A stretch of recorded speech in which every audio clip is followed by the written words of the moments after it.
sports, Vince Lennon. Welcome back. We'll begin tonight with some football and the old adage, home is where the heart is, which is certainly appropriate for Montgomery native and former Alabama State standout Reggie Barlow, who you can now call a grizzled NFL veteran. Barlow is spending time today in Montgomery with some football players out at Jefferson Davis High School this afternoon. Reggie trying to stay in shape before the Jacksonville Jags open camp. I don't know if many guys look forward to training camp, but I think it'll be real exciting. It'll be real competitive this year, and I just look forward to going in and, giving my best effort. How about the Jaguars' chances this year? What do you think? Well, I think we, of course we did well last year and the year before, and, with a few key acquisitions, we should be a team to look out for. Jacksonville opens camp July 23rd, and you'll get to see more of Reggie right here on Monday Night Football, as Jacksonville has 2 games scheduled on Mothership ABC. That's Miami and Pittsburgh, 2 good AFC matchups. Concrete dust and not human ashes. Vince Lennon joins us from Noble now with the story of 2 other families who want to know what's in the urn. Right, Vince? Yes, very much so. Good evening, Bob. And as the number of bodies found here continues to rise, so does the sense of shock and disbelief. And this horror show is not expected to end anytime soon, as both families and authorities come to grips with the grim reality of an apparent fraud taken to grave proportions. Well, Bob, the big question people are asking is exactly how the suspect escaped the hospital from where he was to be mentally evaluated. The answer to that question awaits. In the meantime, it feels like a nightmare that will never end for the folks who actually saw Officer Jack's gun down. Couldn't even sleep at all last night, just hearing those gunshots in my head. Vince Lennon joins us now from the banks of the Tennessee River. And Vince, a lot of people are still cleaning up today.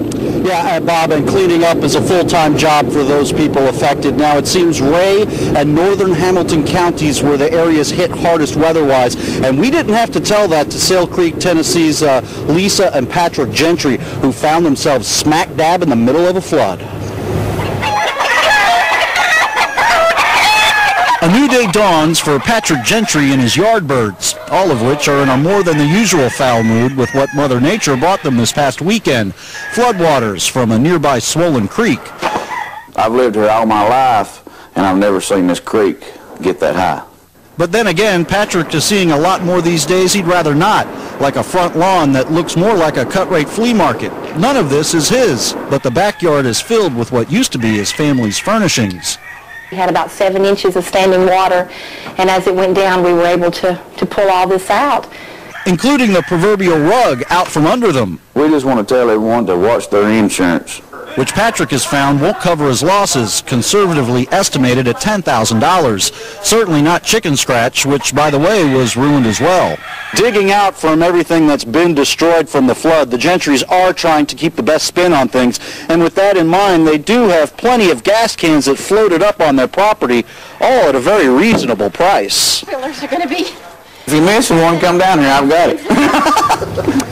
Sometimes you have to laugh instead of cry, and that's what the Gentrys are doing. And another reason that's keep them smiling is their 6-year-old son Tyler, who took the initiative on his own to call 911 to let authorities know that they had safely evacuated out of their house. An A+ for both Tyler and his teacher for a lesson well taught and learned.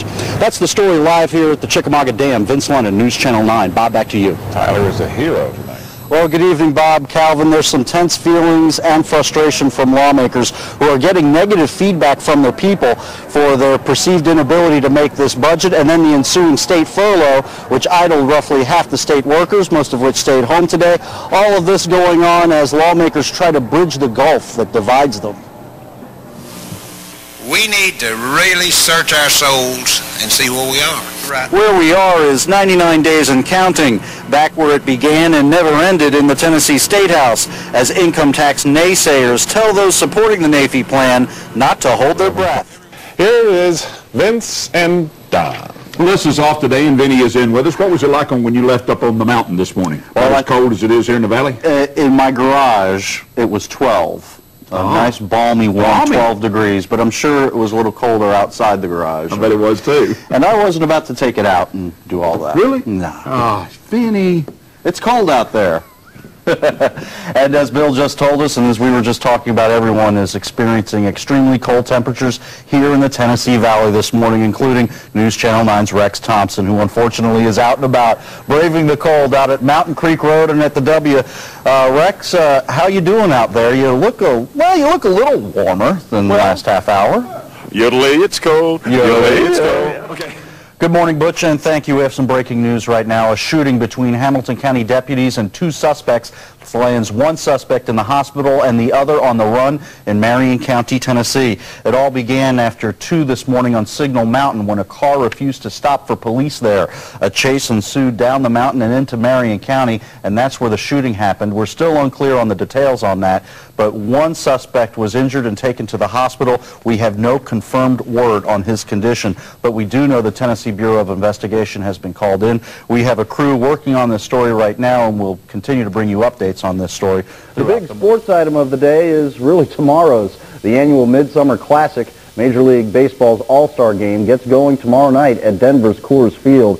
A lot's expected of tonight's home run derby with sluggers Ken Griffey Jr. and Mark McGwire giving chase on Roger Maris's home run records. But with the rarefied air of the Mile High City, someone may want to put NORAD on alert. No, I don't really worry about the home run chase.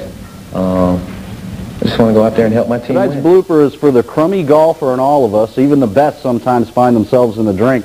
Here's Ray Floyd, a crafty veteran of the Seniors Tour, on the 17th hole today at the Seniors Championship, and into the water hazard. Floyd would end up quadruple bogeying this one. That's the blooper to wrap things up. We'll have our hints for hackers tonight at 6 o'clock. All right, can't forget that. I always wondered who did Don's hair. Now I know it's the power company. Maybe when they show him on TV, they should have hairstyle provided by the power company. Or maybe we just see those thunder bumpers every once in a while, and the electrical charge frizzes out the hair. I don't know. That's what it is. It could be. He's been in some storm-related areas We don't lately. know if it's true, but we'll stick with the story, right? Okay, thanks, Spence. Oh, goodness.